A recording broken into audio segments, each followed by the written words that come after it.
رات کا گہرا اندھیرا اور سناٹے میں گونج رہی کتوں کی آواز، ٹھنڈی ہواؤں میں ایک شاہی کھڑکی سے ایک ملکہ جھانک رہی تھی۔ لیکن یہ کوئی عام رات نہیں تھی، یہ اس نبوت کی رات تھی جو کئی سالوں پہلے کی گئی تھی۔ ایک ایسی نبوت جس کے سچ ہونے کا وقت آ گیا۔ جو کوئی بھی یہوہ خدا کی توہین کرنے کی جرت کرے گا اس کا انجام یہی ہوگا۔ کئی سال پہلے خدا کے ایک نبی نے اخیب کی بیوی ایزبل کے بارے میں ایک نبوت کی تھی کہ ایزبل کے مرنے پر کتے اس کی لاش کو کھائیں گے۔ ایزبل ایک خوبصورت اور چلاک اور مکار ملکہ جو اپنے گھمنڈ، بد کرداری اور ظلمات کی وجہ سے جانی جاتی تھی، جس نے بادشاہ اخیب کو بھی کٹ پتلی بنا دیا تھا اور پورے اسرائیل پر اپنی مکاری کو لاگو کر دیا۔ کیا اسرائیل کی ایسی بھی کوئی ملکہ تھی جس کا انجام یہ ہوا؟ آئیے جانتے ہیں ایزبل کے بارے میں، جس نے اسرائیل کے بادشاہ کو اپنی انگلیوں پر نچایا اور یہوہ خدا کی پرستش کو ختم کرنے کی جرت کی، نبیوں کو مروا دیا اور اپنے انجام کو خود بلایا۔ زیدون کا شاہی محل، سونے اور چاندی اور جواہر سے جڑا تخت، ایک خوبصورت مگر بے حد چلاک ملکہ۔ ایزبل ایک ایسی لڑکی تھی جسے حکومت کا نشہ بچپن ہی سے تھا۔ وہ سیدون کے بادشاہ ایتھبال کی بیٹی تھی جو بال دیوتا کا پجاری تھا، اور ایزبل بچپن ہی سے بال کی پرستش کرتی تھی۔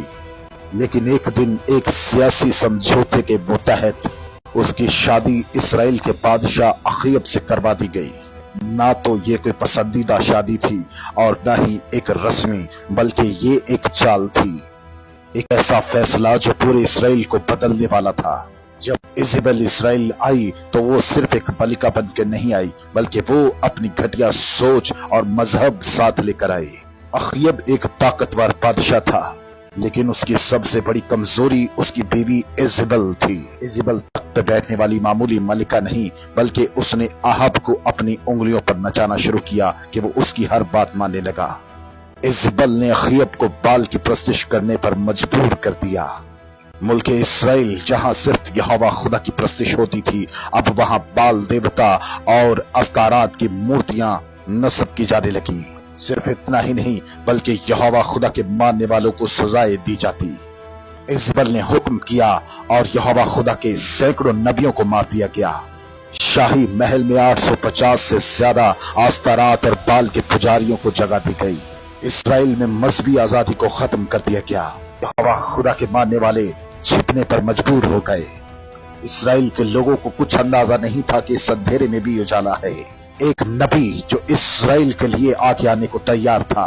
کوہ کرمل، ایک بڑا چیلنج، ایک ایسا واقعہ جسے بنی اسرائیل کبھی نہیں بھول سکتے۔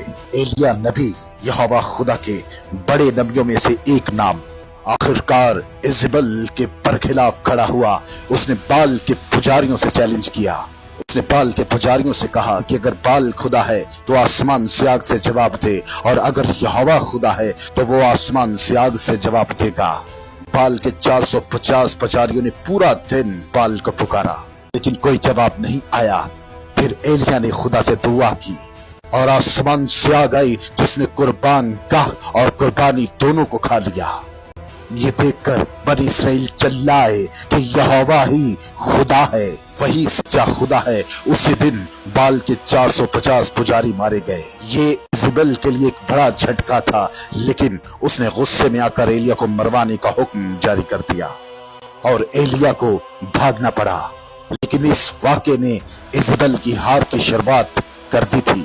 ایزبل صرف مذہبی قتل نہیں کرواتی تھی بلکہ بے قصوروں کو بھی مرواتی تھی۔ نبوت ایک عام کسان تھا جس کے پاس ایک خوبصورت پاکستان تھا۔ اخیب بادشاہ اسے خریدنا چاہتا تھا، لیکن نبوت نے بیچنے سے انکار کر دیا۔ لیکن ایزبل سے اخیب کی یہ بےعزتی برداشت نہیں ہوئی۔ اس نے نبوت پر جھوٹے الزامات لگائے اور اسے سنسار کروا دیا، اور اس کا انگوروں کا پاکستان اخیب کو دلوا دیا۔ لیکن یہ اس کی سب سے بڑی بھول تھی۔ اسی کے بعد ایلیاہ نے اس کے خلاف نبوت کی کہ ایزبل کی لاش کو کتے کھائیں گے۔ اخیب کی موت کے بعد ایزبل کے دن بھی گنے چنے تھے۔ ایک دن اسرائیل کے نئے بادشاہ یہو نے محل پر حملہ کیا۔ جب ایزبل نے سنا کہ یہو آ رہا ہے تو اس نے شاہی انداز میں اپنے آپ کو تیار کیا۔